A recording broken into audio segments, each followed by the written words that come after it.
Hello students, welcome to my third lecture video on the chapter Principles of Inheritance and Variation. In the previous session, we have discussed about incomplete dominance, which is an example for a gene interaction. Allelic interaction happens there with the examples of Monobolus jalapa, Antirrhinum majus and Andalusian fowls. We have studied incomplete dominance. Next, moving on to another very important topic called codominance here for today. Students, we have to remember the law of dominance. According to law of dominance, when there is a single gene with two alleles in a heterozygous condition, the dominant one will express completely and the recessive one is not allowed to express. This is getting suppressed without getting expressed. Whereas in codominance, what happens here is there is a gene here with two different alleles. This is one allele and this is another different allele here. Both of these alleles will be expressing equally in this hybrid condition also. According to law of dominance, in the hybrid condition, only one allele was supposed to express completely, the other one was getting suppressed. But here in codominance, even in the hybrid conditions, both the alleles will be expressing equally. This is called codominance. Here is the definition: expression of both the contrasting characters, of the parents in equal proportion in the hybrid is called codominance. Both these contrasting characters will be expressed, which has come from the parent, in an equal proportion. That is called codominance. We have three examples given here. One is skin color in short-horned cattle. The other one is carrier of sickle cell anemia. And the third one is AB blood group inheritance. We shall see the first one now: skin color in short-horned cattle. Students, you would have seen this cows here. This is a red color cow and this is a white color cow. When they are crossing this red and white color cow, we get a cow with roan color. We say roan is nothing but the patch of two different colors. This is seen in animals. Here in this roan cow, we have the reddish and also the whitish patches seen on the cow. The cross is shown like this here. The red color cow is taken as a dominant one here. The red color cow is taken as dominant and it is denoted by the letter capital R. Also, the white color cow is taken here, which is also a dominant one, and that is represented by capital W here. When both of this is getting crossed, we get an individual of R and W with capital letters here, which expresses roan color. That is, this patchy color we will be getting. Will not be either getting the white also, will neither be getting the red color also, will be getting a roan color here. This roan color cow, when it has been self-crossed, we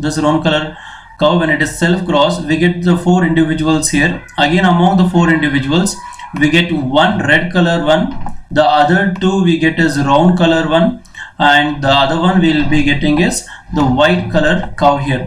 Look at the phenotypic and genotypic ratio, students. Here the phenotypic ratio is 1:2:1. That is, one red color, two roan color, and the one white color cow will be getting. Also, when you see the genotypic ratio, one cow with capital R and capital R, the other cows are with capital R and W, two will be there like that, and the other one will be of capital W and capital W. Here what you have to notice is both the phenotypic and the genotypic ratios are 1:2:1. When you compare with Mendelian monohybrid cross says that the phenotypic ratio is supposed to be 3:1. But here this is getting deviated. The Mendelian principles are not working here. That is, the law of dominance is not working here. That is, we are getting red as 1, roan as 2 and white as 1. The phenotypic ratio is changing from 3:1 to 1:2:1. So that is why this is an example of deviations from Mendelian principle. The next example we go under codominance is carrier of sickle cell anemia. Students, remember here, anemia means less in RBC count. If an individual will be having less of RBC count, RBC we call it as erythrocytes, right? So if less of RBC count is there, that particular person will be undergoing a condition called anemia. RBCs carry oxygen, isn't it, for all the different parts of the body. So since RBCs are less, oxygen supply will also be less in an individual. So that particular person will be suffering from a disease called anemia. This is the normal one. But sickle cell anemia is caused by a point mutation, which we'll be studying later on under the heading called mutation. But how is the sickle cell anemia coming as an example for codominance is, sickle cell anemic patients will be having an allele called HBS HbS, whereas the normal individual who will not be having this anemic condition, who will be normal, will be having HbA and HbA allele. HbA allele is for a normal individual. Also HbS individual is for the sickle cell anemic patient. In the sickle cell anemia, what happens is the RBCs, which are spherical and biconcave structure, which are enucleated, will be getting converted to sickle cell shape. You can see the structure here. The sickle cell stage structure will be formed there. When this RBCs are getting converted to sickle cell structure, what happens is when the movement of this RBCs are happening in the blood capillaries, the sickle celled RBCs will be blocking the way. You could see in this picture here, the sickle celled RBCs are blocking the way, wherein the normal structured RBCs are not able to move to the target site. So if this particular target site is not being getting the RBCs appropriately, then the oxygen supply will be less and the particular patient will be suffering from anemia. So this condition is called as sickle cell anemia. Here a normal individual will be having HbA allele. The affected individual will be having HbS allele. What happens is when you cross these two individuals, obviously HbS, that is the sickle cell anemic patients, will not be able to fertilize. Until then he will be dead because of the sickle cell anemia. But if you're taking the carrier type, if only one is getting mutated here, HbA to HbS, if only one allele is getting mutated, in this particular case, this person will be a carrier. Carrier means this particular person will not be suffering from sickle cell anemia, but still he will be having the allele for sickle cell anemia. Why is he not suffering from sickle cell anemia? Is because HbA gene is dominant one, so that is why he will not be suffering from sickle cell anemia, but still he will be having a mutated copy of this HbS gene. What happens in this condition? We call this particular person who is carrier as is having a trait called sickle cell trait. Sickle cell trait is an example for codominance here. What happens is there are very little RBCs which are getting converted into sickle cell shaped in this case, and also the normal HbA also will be expressing here. So since both sickle cell shaped structure RBCs are also found in very less quantity, which is not so very affected, if this is also getting severe, he will be getting symptoms, or else this particular person can lead a normal life here. And since both of this HbA is also giving the normal RBCs, this particular person will be just a carrier. He will not be experiencing a lot of symptoms. Since both these alleles are expressing here, this sickle cell anemic trait, that is the heterozygous condition, becomes an example for codominance. We'll go with another example that is mentioned in your textbook. This is very important. AB blood group inheritance. AB blood group inheritance. Students, we all know human beings, we have 4 blood groups. One is A group, the other one is B group, the other one is AB group, and the other one is the O blood group. We have 4 blood groups in human beings: A group, B group, AB groups, O group. We will not be talking about the Rh factor, that is whether it is positive or negative now. We have 4 different blood groups here. Among them, if an individual will be having A blood group here, A blood group, homozygous dominant for that can be denoted by this one, capital letter I and A. I stands for immunoglobulin. Immunoglobulin is nothing but antibodies. IA stands for A blood group man here, and a B blood group woman is taken here, that is IB. When they both are getting crossed, when they both are getting mated, and if they have a child of a blood group IA and IB, here in this case IA allele is given by the father and IB allele is given by the mother. Here any one was supposed to express, but the case is even the A allele is a dominant one, even the B allele is a dominant one, even this allele is dominant, even this allele is dominant. With both of them being dominant, what happens here is both this IA will also express and IB will also express. Since this particular kid will be experiencing both the IA and IB alleles, he will be having the blood group AB. That means he will be having A antigen also, he will be having B antigen also on his RBCs. Students, I will be covering another video regarding the ABO blood grouping, wherein we will be discussing about certain problems for the NEET and the competitive KCET exams also. Now, in the AB blood group, since A allele and B allele, both of them are getting expressed, this becomes an example for codominance. Next, moving on to another concept, that is multiple allele. Students, remember until now what we have discussed is we have a gene which codes for a particular character. Each gene will be having two alleles, and among those two alleles, one will be a dominant, the other one will be recessive. At times both of them will be a dominant or both of them will be recessive. But what happens here is in multiple alleles, a single character that is to be coded will be having more than two alleles. Not only two alleles, will be having more than two alleles. Consider there are around 4 alleles here, 1, 2, 3 and 4 alleles. Among the 4 alleles, any two will be selected. Either this one and this one will be selected, or maybe this one and this one will be selected. Any two of the alleles will come into an progeny, into the offspring, and they will be expressing a character here. So interactions of more than two alleles are here, so that is why we call it as multiple alleles. This multiple alleles was discovered by Bernstein in 1924. According to this, more than two alternative forms of a gene will be present, and that is called as multiple alleles. I have told you alleles are nothing but the alternative forms of genes, and we also told you that is each particular character will be coded by two alleles. Here more than two alternative forms, that is more than two alleles will be representing a single character. We have certain examples here. Human blood group has 3 alleles, that is more than 2. Again, coat color in rabbit has 4 alleles. Coat color is the skin color in the rabbit, will be having 4 alleles. The third example here is eye color in Drosophila, which will be having 15 alleles. And also self-incompatibility genes in plants, that is in tobacco plant, will be having around 4 alleles. For this session, we'll be discussing about human blood group and also about the coat color in rabbit to understand the multiple alleles. Also students, there is a note here.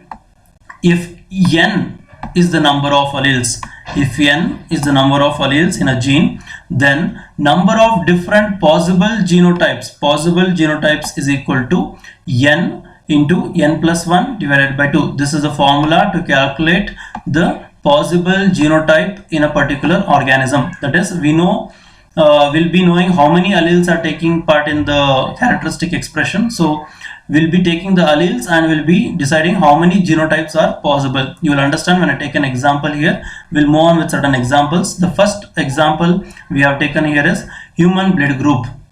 Here in this human blood group, we have taken the whole of ABO blood group. You should not get confused, because in the codominance we have taken an example of AB blood group. Only AB blood group is an example for codominance, not even A group, not even the B group or the O group. Only the individual who is having the AB blood group, he will be the example for codominance, because in him both A and the B alleles will be expressing the character. Now moving on with this multiple alleles, taking an example of the same, again human blood group. How it is happening here is, ABO blood groups are determined by 3 alleles. We have 3 alleles which decide what blood grouping will be having. That is, we have IA, we have IB, and the other one recessive I0. These 3 alleles will interact. Remember students, multiple allelism is an example for allelic interaction. So here we have more than 2 alleles, that's why it's an example for multiple allelism. These alleles interact and they decide which blood group we'll be getting. So these 3 alleles are involved, and among them IA is a dominant one, again IB is also dominant one, and I0 is a recessive one. Students, remember, again I'll take you back with codominance, because AB individual will be having IA and IB, both of them are codominant, and that is an example for codominance. But these 3, among these 3, IA, IB are dominant and IO are recessive. What are the possible phenotypes in human beings? In human beings, we have 4 types of blood grouping, that is A group, B group, AB group and O group, regardless of the positive and negative nature. We will not be discussing about Rh factor in this session. We will take up another session along with the problems for the blood grouping there. Now, knowing that we have 4 blood groups, everybody know the phenotypic character, that is, we have this particular blood group. But to know what exactly the genotype arrangement is there, we have to go deep into the RBC structure, what type of antigens we have and all. We have to study there. Now we have a formula, what we have shown it in the earlier slide here, that is possible genotypes is being calculated by n is number of alleles into n plus 1 divided by 2. We take the same here. We know that in the human blood group we have these 3 alleles, isn't it? These 3 alleles take part, so we take 3 into 3 plus 1 divided by 2. that is equal to 3 into 4 divided by 2 is 6 genotypes. That is, in the human blood group we have 6 possible genotypes from these 3 alleles. What are those 6 possible genotypes are?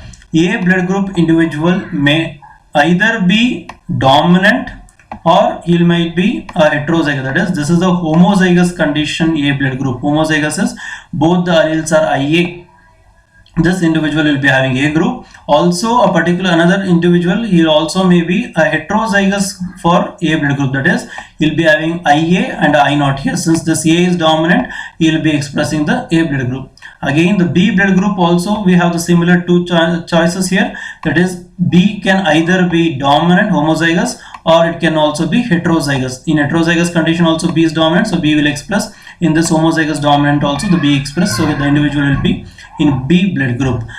In this case, AB blood group is always heterozygous in nature. This will never be homozygous, since both two different alleles we have IA and IB. Since both are dominant, both of them will be expressing IA. IB is an example for codominance. It is an example for heterozygous blood group also.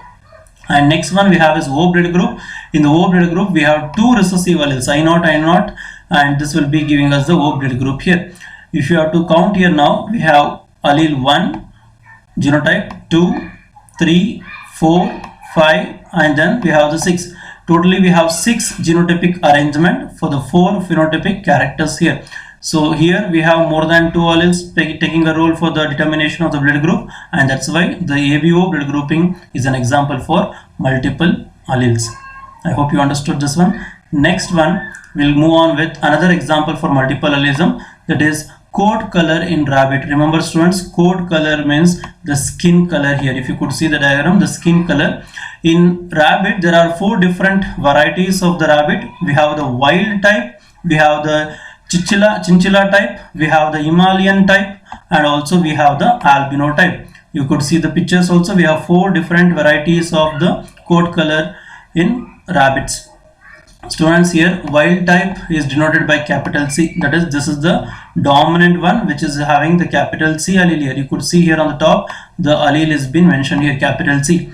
And the chinchilla type, the other one, mixed color and white hairs. If you could see here, this is with black tipped white fur, that is the mixed one. This is denoted by C to the power of CH.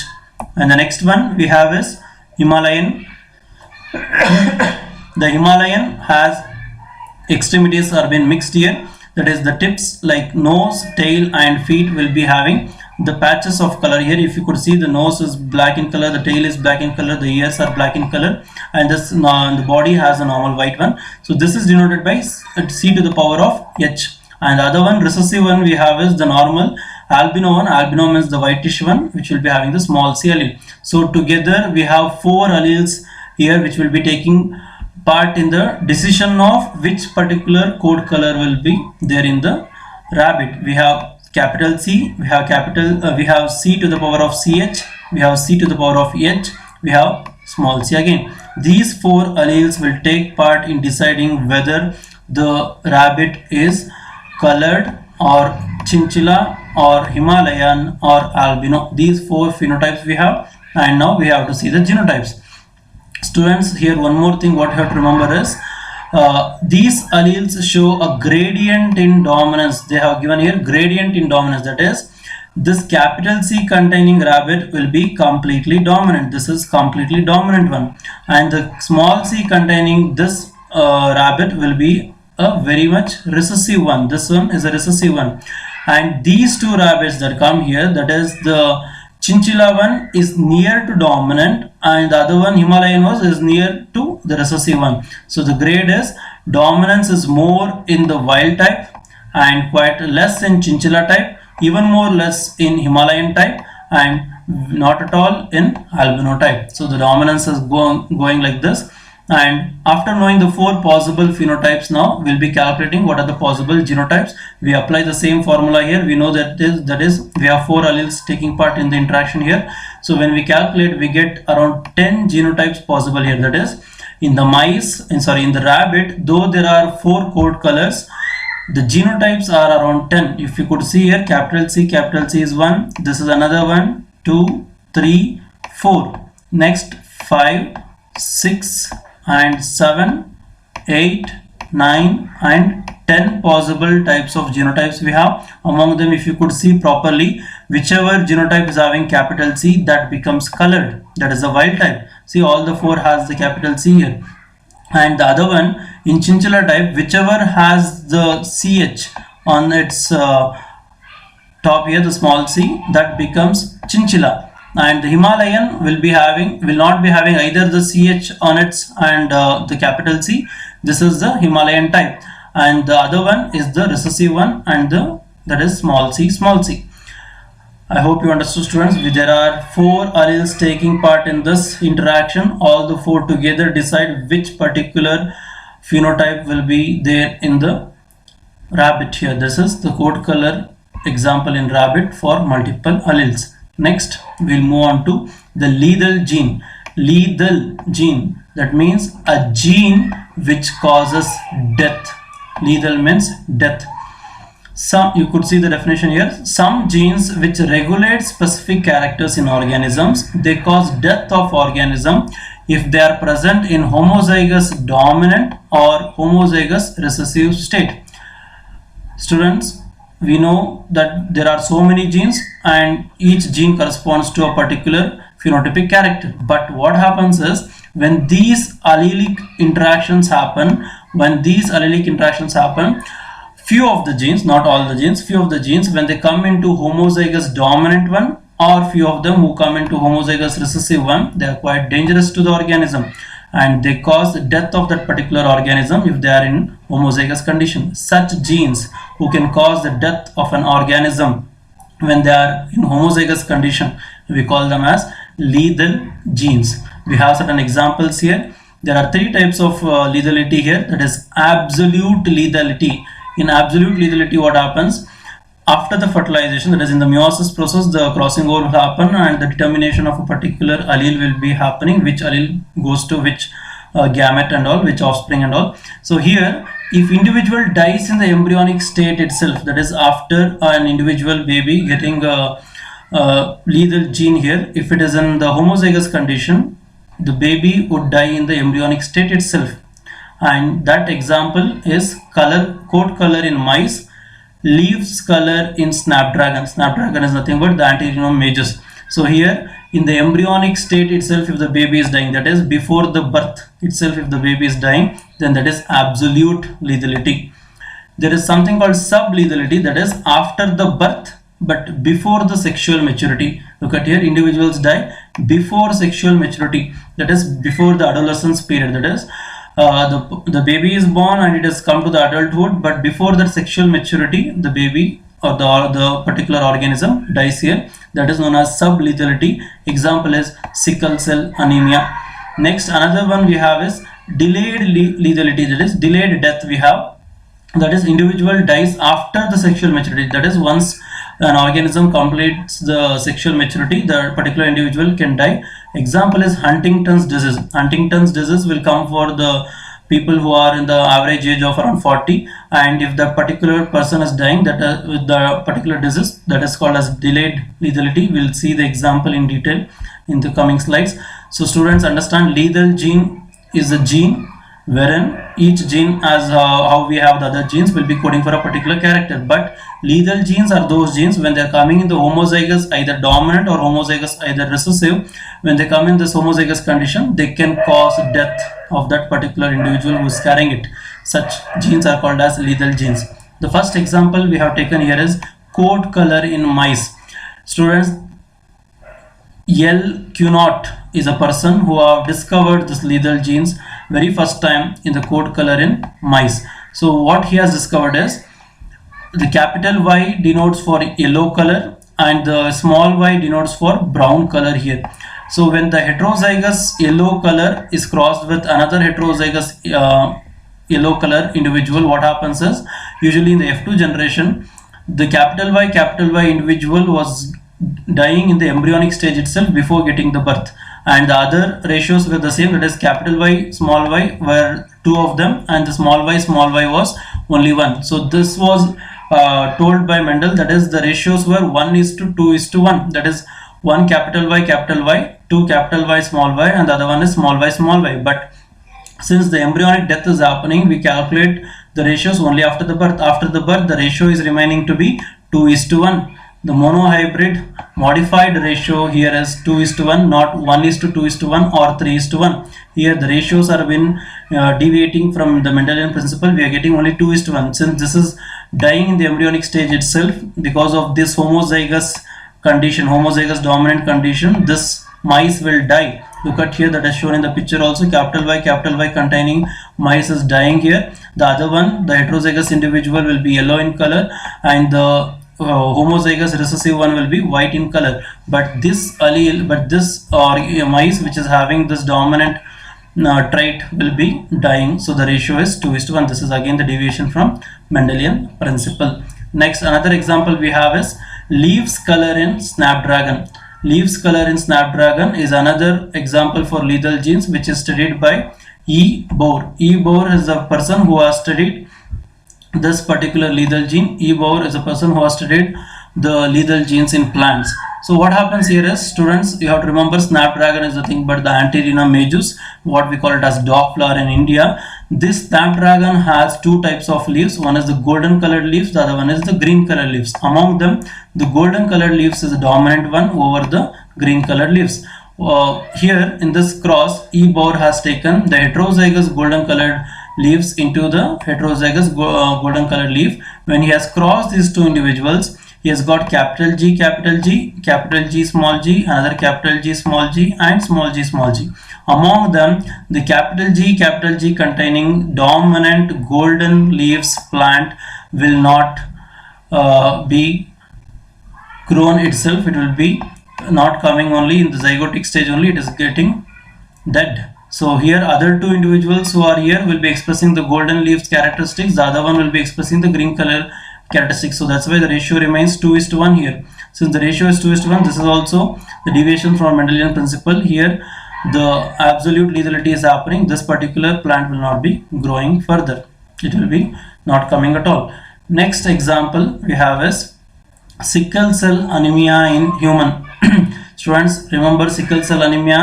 We'll be taking example for so many aspects here. We have taken the sickle cell anemia for the lethal gene also. We'll be taking sickle cell anemia for the upcoming pleiotropic gene also. Also we'll be taking the sickle cell anemia for point mutations also. What you have to understand is, for each examples what we take, we give different explanation. How it is a lethal gene we explain here, how it is a pleiotropic gene we will express somewhere, and how it is a point mutation will also be explaining. You have to understand properly and remember the points.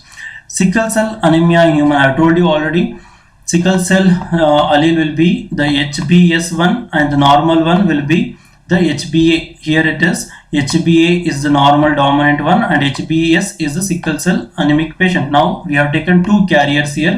This is a carrier because it is having HBS allele. Another carrier is here because it is having HBS allele. When two such carriers are crossed, when two such carriers who are having the sickle cell character within them, that is sickle cell mutations happen within them, but they are not being experiencing any sort of symptoms. When they mate, what happens is, they get the individual here with HBS, HBA, and again HBS, HBA, and HBA. Students, remember, since HBA is dominant one, this particular individual will be normal. He will not be experiencing any sort of sickle cell characteristics. And here HBS, HBA, what two individuals will be getting with this particular character here. These two individuals resemble the parent, that is, they'll be having the HBS gene, that is a mutated copy for sickle cell anemia will be there, but they'll not be experiencing any sort of symptoms. They behave normal for this particular character, that is for sickle cell anemia. But this individual who is having two copies of the mutated gene, that is HBS is a mutated copy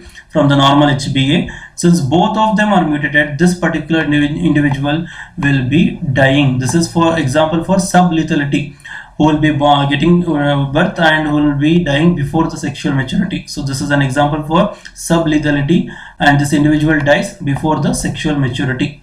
This is an example for another lethal gene. Next we'll take up the last example for lethal gene, that is Huntington's disease in human. Students, understand here, Huntington's disease is a brain disorder here, that is a neurogenic disorder wherein person who is affected with this particular disease will be having less of thinking capacity. He cannot be thinking, he'll be forgetting things and all. This is the Huntington disease. This is seen around the age of 40 years for the individuals, whether for the male or for the female. Here we have an heterozygous condition here, capital D and small d we have here. Students, remember, capital D is the Huntington disease, mutated copy disease, and the small d is the normal allele. We all have small d within us, and if it is getting mutated, it will become capital D, and that is disease causing allele we have. So we have taken a carrier here who is having capital D small d, that is an affected individual. If two affected individuals mate, what happens is we get the offsprings in this way, that is capital D, two capital D small d's and one small d. But what happens here is small d, since this is the normal one, this individual will be having a healthy life here, and this capital D and small d one will be affected with Huntington disease, and probably he could manage the disease. But what happens to this capital D and capital D individual is this particular individual of this Huntington disease will be dying immediately after sexual maturity, that is in the age of 40 years. This is an example for delayed lethality. Delayed is somewhere after the sexual maturity, the person will be dying because of the disease. Again, the ratio is 2:1 here, because 2 is affected and the 1 will not count the dead individuals in the ratio. So the affected are 2 here and the unaffected are 1 here. So 2:1 is the ratio here for unaffected individuals and affected individuals. Next, moving on to another topic, that is pleiotropic gene. We have explained about pleiotropic gene in the previous session, but here again we have the definition: gene which controls more than one character. Gene which can control more than one character, we call it as pleiotropic gene. Students, remember, this is again another example for deviation from Mendelian principle. What Mendel has told us, we have a gene and each gene can control over only one character there with the help of two alleles. That is what Mendel told. But here we have a gene which can control more than one character. So examples are given here. There is a single gene which is present in the pea plant. This single gene can control the seed coat color in the pea plant. It can also control the red spot that is seen in the axil of the leaf. That is, the leaf tips will be having reddish color. That is also controlled by the same single gene, and also the same single gene will be controlling the flower color in the pea plant. So all the three characters are controlled by single gene. This gene is an example for pleiotropic gene. We also have another human being example here, that is the sickle cell trait. Again we are going with sickle cell anemia. Students, again remember, sickle cell trait is the heterozygous condition wherein one allele will be normal, HBA, the other one will be the mutated copy, that is HBS. HBS is the one which causes sickle cell anemia. But here, since it is in the heterozygous condition, this individual will also be having very less of sickle cell shaped RBC, and he'll also be having the normal RBC. What you have to understand here is this gene which is having the sickle cell trait will be having HBS. HBS makes the RBC sickle. This is one of the function. The other two functions are the person who is having this particular sickle cell trait, that is, who is a carrier, will be resistant to malaria. Students, you would have studied in human health and disease about the malaria. Malaria is caused by the Plasmodium genus, Plasmodium vivax, Plasmodium falciparum and all. But here, the one who is having the sickle cell trait will be resistant, will not be getting this malaria from Plasmodium falciparum. Plasmodium falciparum, if it is causing malaria to an individual who is having the sickle cell trait, the person who is having this sickle cell trait will overcome this Plasmodium falciparum and he will not be experiencing malaria. So this is a resistant and a very good character that is given by this mutated copy of HBS. This is the second function. The first function was to give the sickle cell RBCs. The second one is to have the resistance over the Plasmodium falciparum, the malaria. And the third function of the same HBS is development of many tissues and organs such as bone, lungs, kidney, spleen and heart. The very good development of all these organs happen in an individual who will be having this HBS allele within him, though this is deleterious if it is coming in homozygous condition.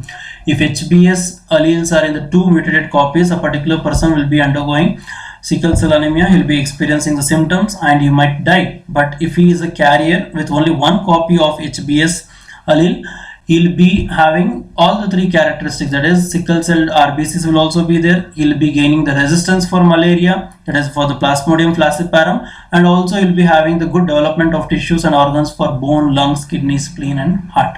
So here a single allele or gene will be controlling the more than one character, that is most of them are three here, and all the organs if you take it will be more characters here. So this is an example for the pleiotropic gene, that is sickle cell trait. The whole disease sickle cell anemia is not the example for pleiotropic gene. Sickle cell anemia means HBS. So sickle cell trait here is a heterozygous condition. One is HBA, the other one is HBS. This is an example for pleiotropic gene. We'll move on with the third example, that is starch synthesis in pea seeds. Starch synthesis in pea seeds. Students will go back to the monohybrid and dihybrid crosses there. In the dihybrid crosses, we have taken round and wrinkle seeds. If you remember, round seed was dominant over the wrinkle seeds, isn't it?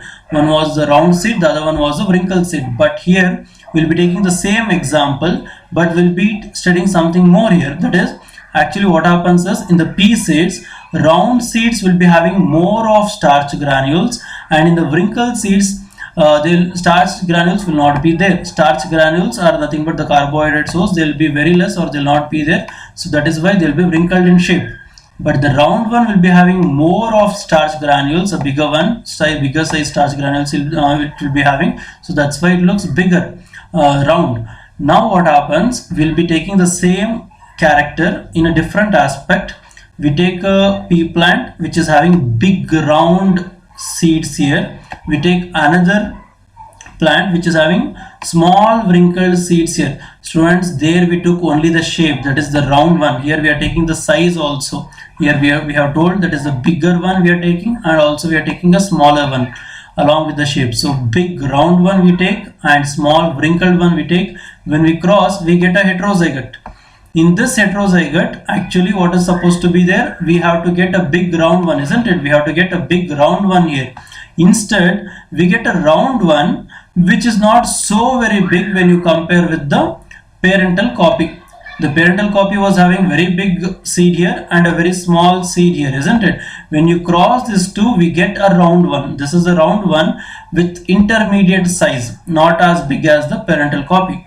When you self it, that is when you do the self pollination, when you cross it, we get 4 individuals with capital B1, capital B and small b2 and small b1. Among them, the capital B containing one will be as big as the grandparent here, that is this particular seed, and the capital B small b containing one will be an intermediate here as its parent here, this one like this, and a small b1 will be a wrinkled and small one as like another grandparent here, that is like this small wrinkled.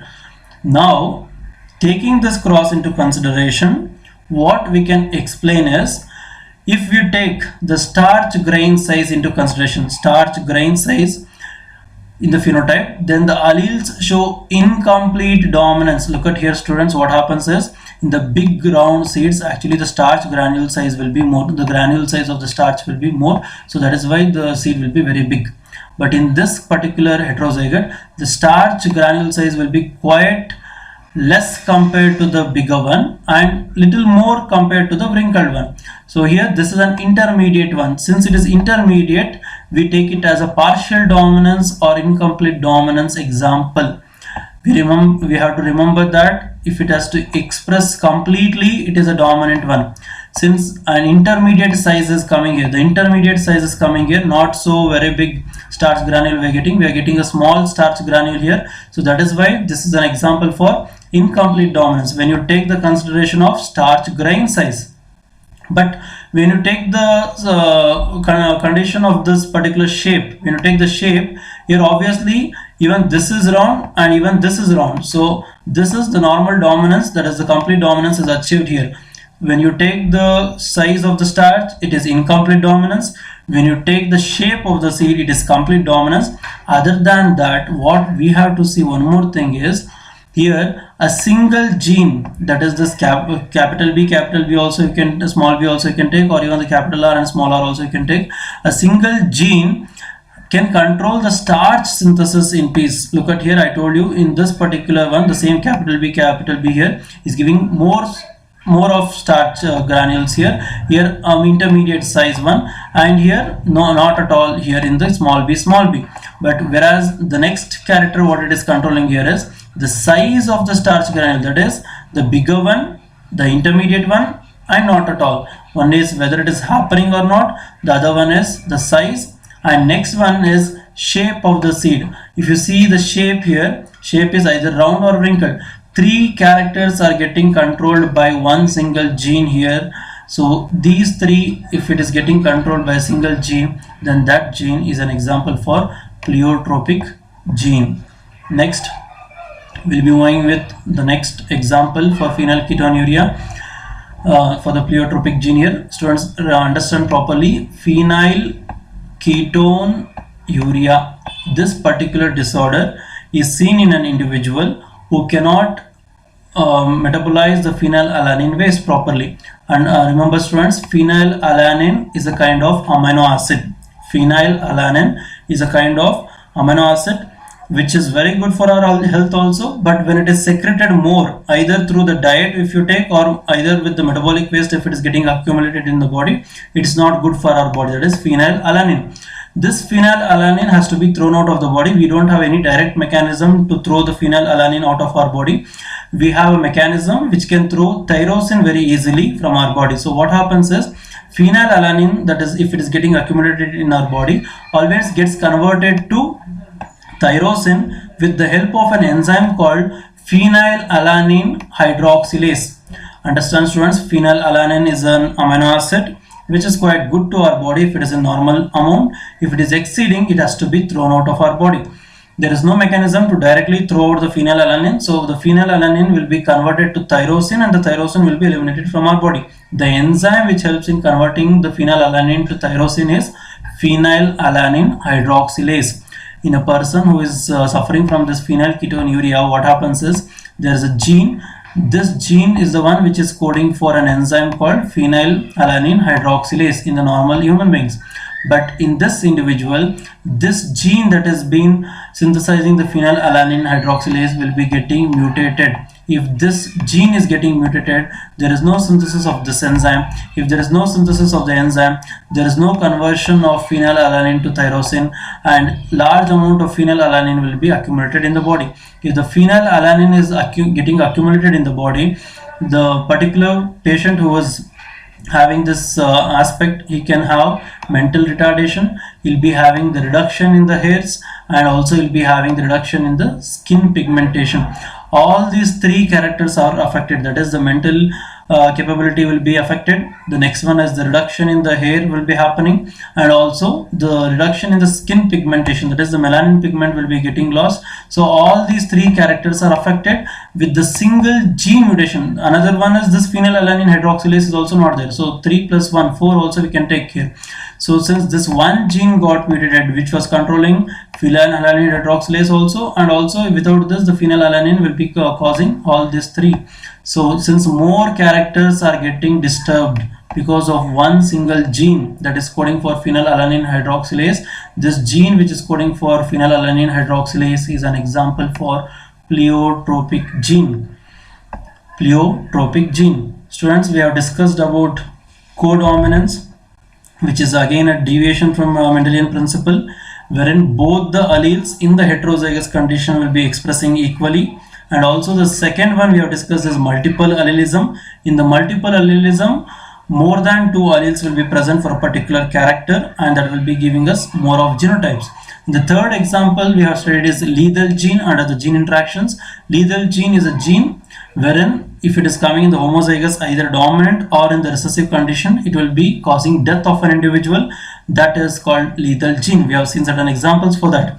Next we have seen is pleiotropic gene. In the pleiotropic gene, one single gene can control more than one character. We have seen certain examples for it also, right? Now after all this, these for what we have discussed today, that is the codominance, multiple allelism, lethal gene and the pleiotropic gene, along with incomplete dominance that we have discussed in the previous session. All 5 are the examples for allelic interaction which comes under the gene interaction. All 5 are the deviations for Mendelian principles. Next we'll be meeting in the another session. Thank you.